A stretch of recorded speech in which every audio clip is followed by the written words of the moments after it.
What are the problems with the meat industry in Australia? They're vast. I mean, the biggest problem with the overall meat industry in Australia is the lack of value for animals' lives.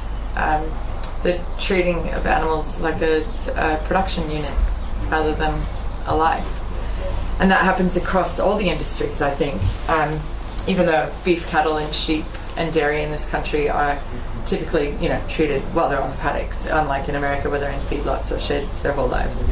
But pork and poultry, they're massive issues, I don't know what the percentage is, but it'd be definitely like over 90% of pork and poultry are in sheds their whole lives. They never see sunlight. And I see that as a major problem, not only ethically, but in terms of the environmental costs of concentrating effluents and then having to deal with what to do with it. You see that case in the Netherlands where they were creating so much effluence because there were like 200,000 pigs or something in this, I don't know how many square kilometers of sheds, and it was creating so much effluence. At first they thought, we'll pump that out into the local farmland, it'll be great fertilizer. And it got to a point where they toxified everything, so everything started to die. They've killed their groundwater. It's too much. They couldn't deal with it. So concentration of animals is a really ecologically it just is obvious, right? That if you concentrate all the shitting, that doesn't go well. We need to spread things out. And then it's there are other issues with the meat industry. It's not just the intensive raising of the animals, it's the transporting of the animals, it's live export. It's thinking that you have to grow more animals so you can make a living, and to do that you're going to have to do sustainable intensification. I hate that phrase. And they'll sell it to you on the virtue of where we need to feed the world. But actually what they're worried about is being able to feed their families. So they're being forced to grow more animals in less space. Not because they think they're contributing to feeding the world. It's 'cause they're not feeding their families very well otherwise. And then you get around to the regulatory side, and we have this huge culture of fear around meat. We think meat is super dangerous. And it's not. It's actually not very dangerous.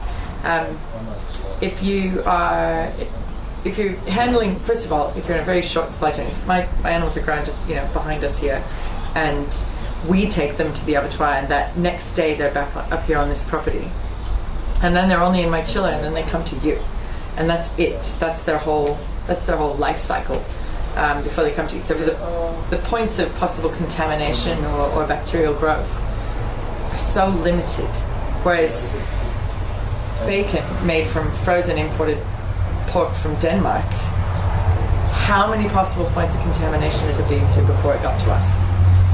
It's been frozen and then manufactured into bacon. How can that even be? They tell us not to freeze things and then cook things and then freeze them again. Why is that okay?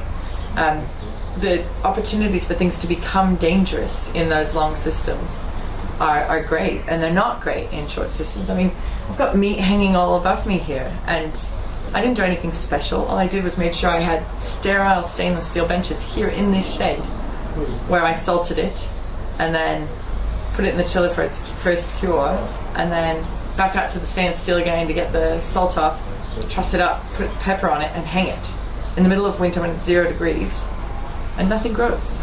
It's a really safe process, and they've done it for millennia.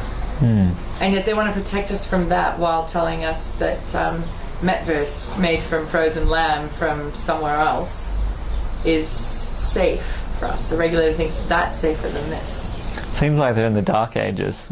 Totally in the dark ages on this stuff. It makes me cross. Whole mussels are very safe. It's hard to get sick from that kind of meat.